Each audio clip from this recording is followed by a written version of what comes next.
आकुति का विवाह रुचि प्रजापति के साथ हुआ। राजा उत्तानपाद का विवाह श्री सुनीति जी के साथ हुआ। उनकी एक और पत्नी हुई श्री सुरुचि जी। श्री ध्रुव जी महाराज का चरित्र सुखदेव जी सुनाना प्रारंभ किए। कहते हैं सुनीति जी के पुत्र का नाम है ध्रुव और सुरुचि जी के पुत्र का नाम है उत्तम। महाराज उत्तानपाद अपनी छोटी रानी को ज़्यादा प्रेम करते हैं, सुनीति जी से उतना प्रेम वो नहीं करते। एक दिन सुरुचि जी को संग में लिए महाराज उत्तानपाद राज सिंहासन पर बैठे थे। श्री ध्रुव जी महाराज छोटे से बालक 5 वर्ष की अवस्था बाहर मित्रों के साथ खेल रहे थे। खेलते हुए पिताजी के पास आए और गोदी में बैठना चाहे। पिताजी की गोदी में बैठने का आग्रह किए तो इतने में सुरुचि जी ने बड़ी फटकार लगा दी। उन्होंने कहा कि तुम पिता की गोदी में बैठने के अधिकारी नहीं हो। इनकी गोदी में, महाराज की गोदी में बैठने के अधिकारी तो केवल मेरा पुत्र उत्तम है। तुमको यदि तुम्हारे पिता की गोदी में बैठना है तो जाओ वन में जाकर के तप करो और भगवान से वरदान मांगो कि तुम्हारा जन्म मेरे गर्भ से हो। जब तुम मेरे पुत्र बनोगे तब पिता की गोदी में बैठना। अब नन्हे से बालक, क्षत्रिय बालक है, बात मन को लग गई। रोते हुए माँ के पास आए, कहने लगे हमारी छोटी माँ ने ऐसा ऐसा कहा। तो सुनीति जी, देखिए नाम है सुनीति, सुनीति अर्थात सुंदर नीति, सुंदर नीति की शिक्षा दी। कहने लगी कि पुत्र, जो तुम्हारी छोटी माँ ने कहा बिल्कुल ठीक कहा। यही तो चारों वेद कहते हैं कि भगवान का भजन करना चाहिए। यह कहो सुत वेद चहूँ, यह कहो सुत वेद चहूँ, श्री रघुनाथ चरण चिंतन तज नाहिन ठौर कहूँ। भगवान के चरणों का चिंतन त्याग करके जीव को कहीं ठौर ठिकाना नहीं है। इसलिए जाओ वन में भजन करो। जाके चरण बिरंच सेई सिद्धि पाई शंकर हूँ, सुख सनकाद मुकुट विचरत तेव भजन करत अजहूँ। ये सब जो सिद्ध कोटि के महापुरुष हैं, जो मुक्त हैं, जीवन मुक्त महापुरुष हैं, वो भी भगवान का निरंतर भजन करते हैं जिससे भगवान की माया से बच जाए। तो यह कहो सुत वेद चहूँ, श्री रघुनाथ चरण चिंतन तज नाहिन ठौर कहूँ। जाओ भजन करो। माता ने समझा दिया। ऐसी माता होना बड़ा दुर्लभ है। ऐसी मैया मिलना दुर्लभ है जो अपने बच्चे को कहते जाओ तुम वन में भजन करो। समय ऐसा बदल गया कि ग्रामीण क्षेत्रों में कोई बाबा जी दिख जाते हैं ना, तो मैया कहती है कि घर के अंदर आ जाओ, आ गए बाबा खा जाएंगे। ऐसे ऐसे शिक्षा गाँव में दी जाती है। गांव में मतलब और गांवों में। और पहले के समय तो धीरे धीरे सत्संग आदि बढ़ा और ये चैनल आदि के माध्यम से लोग सत्संग कथा को खूब समझने लगे, तो अब ये भावना निकली। पहले के समय महात्माओं से ऐसा सुना गया है, ऐसे लोग डरवाते थे। हम ही लोगों को डरवाया जाता था। जब बहुत छोटे थे ना तो ऐसे डरवाया, कोई फकीर आ जाए मांगने, अरे अंदर चलो नहीं तो कुछ सुंघा देंगे, उठा ले जाएंगे, ऐसे डरवाया जाता था। और धीरे धीरे ये भावना बदल गई। पर बड़ी भाग्यशाली है वो माँ जो अपने संतान को भगवान में लगा दे। बहुत ही उसके कई जन्मों के पुण्य होंगे जो ऐसे विवेक उसके अंदर जागे कि वो अपने बेटे से कहे जाओ तो भगवान का भजन करो, भगवान का चिंतन करो, उसी में सब प्रकार से सुख है। ऐसे ही एक माता हुई श्री मंदालसा जी। मंदालसा जी का चरित्र बड़ा ही पवित्र, बहुत भक्तिमती हैं, खूब भजन करती हैं। ये विश्वावसु गंधर्व राज की कन्या है। इनका विवाह ऋतध्वज राजा के साथ हुआ। ऋतध्वज राजा को सूर्य भगवान ने एक अश्व दिया जिसका नाम था कुवल, इसीलिए राजा का नाम कुवलयासु भी पड़ा। अब इनके 4 संतानें हुई। पहली संतान का नाम रखा महाराज ने विक्रांत, दूसरे संतान का नाम रखा सुबाहु, तीसरे संतान का नाम रखा शत्रुमर्दन, महाराज ने नाम रखा, और चौथे संतान का नाम महारानी ने रखा अलर्क। महाराज ने कहा इसका क्या अर्थ है? कहा इसका कोई अर्थ नहीं है, नाम का कोई अर्थ नहीं है, काम का अर्थ होता है। काम अच्छा हो तो नाम भी अच्छा लगता है। नाम रख लिया पुरुषोत्तम और काम करे गड़बड़, नाम रख लिया। ऐसे ही बहुत से नाम हैं। अब इस तरह से नाम का कोई नहीं, कार्य क्या कर रहे हैं उसका फर्क पड़ता है, महत्व तो उस बात का है। महारानी जी ने अपने तीनों पुत्रों को ऐसा उपदेश किया कि वो तीनों पुत्र बाबा जी बन गए, तीनों बाबा बन गए। महाराज बड़े दुखी हुए, कहने लगे अबे चौथे पुत्र को तो कम से कम छोड़ दो, राज्य संभालने दो। तो पति की बात भी माननी है, इसलिए महारानी जी ने कहा कि ठीक है। मंदालसा जी ने 3 बेटे को वन में भेज दिया भजन के लिए, और स्वयं पति पत्नी जब भजन के लिए जाने लगे पुत्र को राज्य दे करके, तो मंदालसा जी ने एक चिट्ठी लिखी और लिख करके एक अंगूठी में करके पुत्र को दे दी धीरे से, और कहा कि बेटा जब कभी किसी समस्या में पड़ना, संकट में पड़ना, तो इसको अंगूठी को खोल करके और ये चिट्ठी पढ़ लेना। चली गई भजन करने।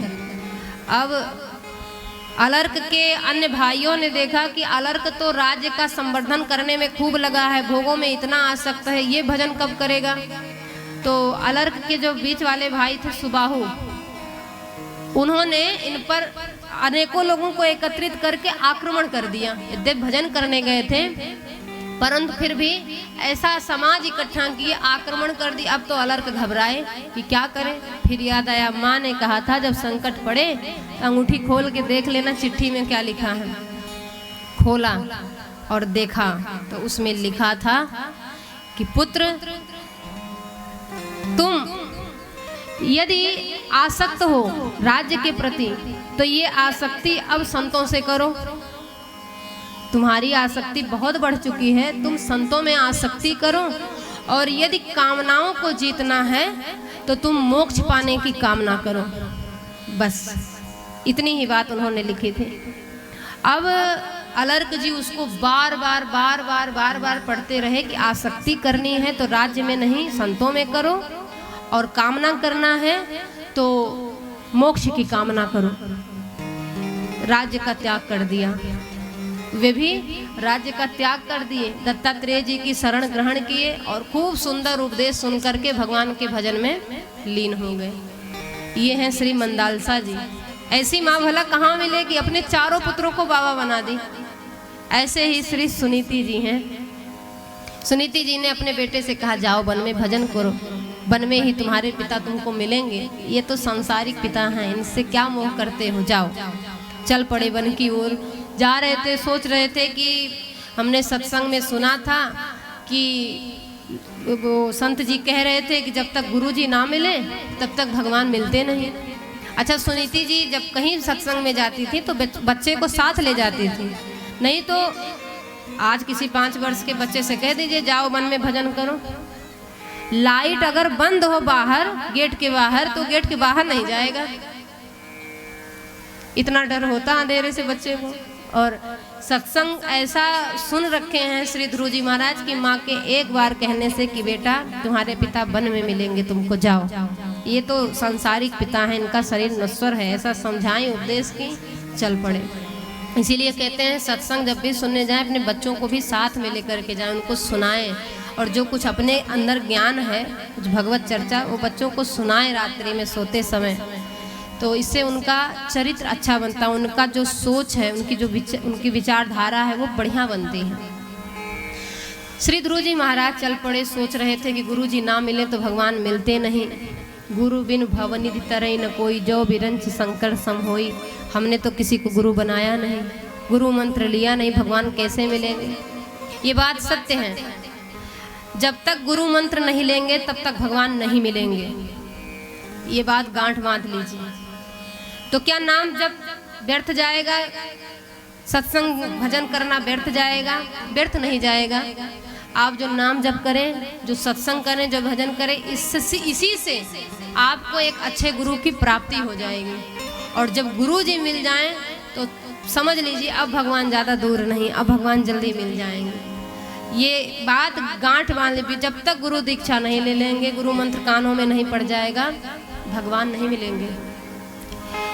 गुरु बिनु भवनिधि तरई न कोई, जो बिरंच शंकर सम होई। ये बात झूठी नहीं है, चाहे वो ब्रह्मा जी हो चाहे शिव जी हो, इन्होंने भी गुरु धारण किया है, जिससे परब्रह्म का निरंतर ये दर्शन करते रहे, उनका सानिध्य प्राप्त करते रहे। इतना आसान नहीं है भगवान की प्राप्ति। तो ध्रुव जी महाराज सोच रहे थे कि गुरु जी तो मिले नहीं, अब इन पर कृपा करने के लिए श्री नारद जी मिल गए। और नारद जी जिसके गुरु हो जाएं तो भगवत प्राप्ति अत्यंत सुलभ, अत्यंत आसान। जिसको जिसको नारद जी मिले उसने ही भगवान को प्राप्त कर लिया। प्रहलाद जी को नारद जी मिले, प्रहलाद जी ने भगवान को पाया। सती जी को, पार्वती जी को श्री नारद जी मिले तो पार्वती जी ने शिव जी को प्राप्त कर लिया। अब ध्रुव जी को मिले। ऐसे बहुत सारे भक्तों को नारद जी मिले हैं और भगवत प्राप्ति करा दिए हैं। चित्रकेतु कर घर उनघाला, कनक कसिब कर पुनिया सहाला। चित्रकेतु के 20,000 पुत्रों को श्री नारद जी भगवत प्राप्ति करा दिए। ये नारद जी हैं। अब ध्रुव जी को मिले हैं, दीक्षा दे दिए। पहले तो परीक्षा लिए, क्योंकि गुरु ऐसे ही दीक्षा नहीं देते, पहले उनकी कसौटी पर कसे जाओगे, जब उस पर खरे उतरोगे तब दीक्षा दिया जाएगा। ये नियम होता है। अब कोई ऐसे ही प्रचार करे, आओ दीक्षा ले लो, दीक्षा ले लो, मंच से बैठ करके। आजकल तो सुना जाता है मंच से बैठ के लोग बोलते हैं आओ दीक्षा ले लो, मंत्र ले लो, ऐसे बांटते जैसे टॉफी बिस्कुट हो। मंत्र की अपनी महिमा है, मंत्र ऐसे थोड़े दिया जाता, पहले योग्यता देखनी पड़ती है, कितना योग्य वो है, ऐसे नहीं दीक्षा दी जाती है। तो श्री नारद जी ने कहा कहाँ जा रहे हो? ध्रुव जी ने कहा वन में। क्या करने? भजन करने। किसका? भगवान का। तुम्हें डर नहीं लगेगा? डर किस बात का? अरे वन में इतने विषैले विषैले सर्प घूमते हैं, कितने हिंसक पशु घूमते हैं। सर्प तुमको डस लेगा और सिंह तुमको भक्षण कर जाएगा, ये चीते बाघ ये सब तुमको खा जाएंगे। ध्रुव जी ने कहा तो वन में हमारे पिताजी तो हैं ना। माँ ने कहा है कि वन में पिताजी हैं, तो पिताजी हमारी रक्षा नहीं करेंगे क्या? श्री नारद जी ने कहा अच्छा, माँ की बात मान के यहाँ आ गए। घर में जब थे तब तो जब भूख लगती थी तो माँ खिलाती थी, और वन में जब भूख लगेगी तब क्या खाओगे? वहाँ तो केवल पेड़ पौधे के पत्ते ही मिलेंगे। कहा नहीं नहीं, वन में हमारे पिताजी हैं, वो हमारे खाने पीने की व्यवस्था करेंगे। ऐसे निर्भीकता से ध्रुव जी उत्तर दे रहे हैं। श्री नारद जी ने जान लिया ये डरने वाले नहीं है वन में जा करके। उनकी ऐसी निष्ठा को देख करके, माँ के वचनों को मानकर ध्रुव जी चले हैं कि वन में पिताजी मिलेंगे। यही मान के चले हैं। उनकी निष्ठा को, उनके विश्वास को देखकर श्री नारद जी ने दीक्षा दे दी। द्वादश अक्षर मंत्र की दीक्षा दी। उसी मंत्र को जपने लगे। श्री ध्रुव जी महाराज मधुबन में पहुंचकर यमुना जी में स्नान करके उपासना प्रारंभ कर दिए। और देखिए 5 वर्ष का छोटा बालक 3 रात्रि बीतने पर थोड़ा कैथ फल लेते हैं और बेर लेते हैं, भजन में लग जाते हैं। इसके बाद दूसरा माह जब शुरू हुआ तो दूसरे माह में 6 दिन बीतने पर वो कैथ और बेर का भी त्याग कर दिए, सूखी घास और पत्ते खा करके भजन किए। तीसरे महीने में सूखे घास पत्तों का भी त्याग कर दिया। अब तीसरे महीने में 9 दिन पर वो केवल जल पी करके भजन किए। चौथे महीने में जल का भी त्याग कर दिया। श्वास को रोक करके, श्वास को जीत करके 12 दिन पर वायु का सेवन किए, हवा पी करके भजन किए। ऐसी कठिन साधना हमारे आपके बस की बात ही नहीं है। 5वां माह जब प्रारंभ हुआ तो उन्होंने सांस को भी जीत लिया, वायु का भी त्याग कर दिया। एक पैर पर खड़े होकर के भगवान के ध्यान में ऐसे लीन हो गए। अब उनके इस तप साधना से पूरी धरती ऐसे डगमगाने लगी जैसे विशाल गजराज के एक पांव नौका पर पड़ जाए तो नौका डगमगाने लगे, वैसे ही पृथ्वी डगमगाने लगी। सारे देवता घबराए, सब भयभीत हो गए। बारी बारी से ध्रुव जी के पास आए, पर ध्रुव जी को इन सब से कुछ लेना देना नहीं। इनको तो भगवान का दर्शन करना है, पिताजी का दर्शन करना है। सारे देवताओं की प्रार्थना पर भगवान श्री हरि श्री ध्रुव जी का दर्शन करने जा रहे हैं। दर्शन देने नहीं जा रहे हैं भगवान, अपने भक्त का दर्शन करने जा रहे हैं। श्री ध्रुव जी महाराज उसी द्वादश अक्षर मंत्र को जप रहे हैं, बड़ी भावना के साथ, बड़ी तल्लीनता के साथ सदाकार होकर के एकमात्र प्रभु का चिंतन करते हुए ओम नमो भगवते वासुदेवाय इसी नाम को जप रहे हैं, मंत्र को जप रहे हैं। और फिर उस वन में श्री ध्रुव जी के सामने भगवान वासुदेव अपने निज स्वरूप में प्रकट हुए हैं। बोलिए श्री वासुदेव भगवान की। श्री ध्रुव जी के तप से प्रसन्न होकर के भगवान श्री हरि ने अवतार लिया। श्री सुखदेव जी महाराज कहते हैं, छोटे बालक ध्रुव ने जब भगवान को देखा तो बस देखते ही रह गए। ऐसा सुंदर दिव्य स्वरूप, कुछ बोल नहीं पा रहे हैं। बोलें क्या, क्योंकि ज़्यादा पढ़ाई लिखाई तो किए नहीं हैं और सुने हैं कि जब भगवान सामने हो तो उनकी स्तुति की जाती है। अब पढ़े तो हैं नहीं तो स्तुति क्या करें, कुछ बोलते नहीं, केवल एक टक देखते जा रहे हैं, मुस्कुरा रहे हैं, मुस्कुरा रहे हैं, मुस्कुराते जा रहे हैं। प्रभु भी मुस्कुरा रहे हैं। सरकार ने अपने शंख को श्री ध्रुव जी के श्रुतियों से स्पर्श कराया, कान से स्पर्श कराया। कान को श्रुति कहते हैं और वेद को श्रुति कहते हैं। जब शंख से श्रुतियों पर स्पर्श कराया तो श्री ध्रुव जी को श्रुतियों का ज्ञान हो गया, वेदों का ज्ञान हो गया। बस भगवान की एक कृपा कटाक्ष ही पर्याप्त है ज्ञानी बनने के लिए, सिद्ध बनने के लिए। श्री ध्रुव जी महाराज को सारा ज्ञान हो गया, प्रभु को देख रहे हैं। अब किसी की परवाह नहीं, किसी की चिंता नहीं, क्योंकि अब ये मिल गए तो क्या चाहिए। मुझको माधव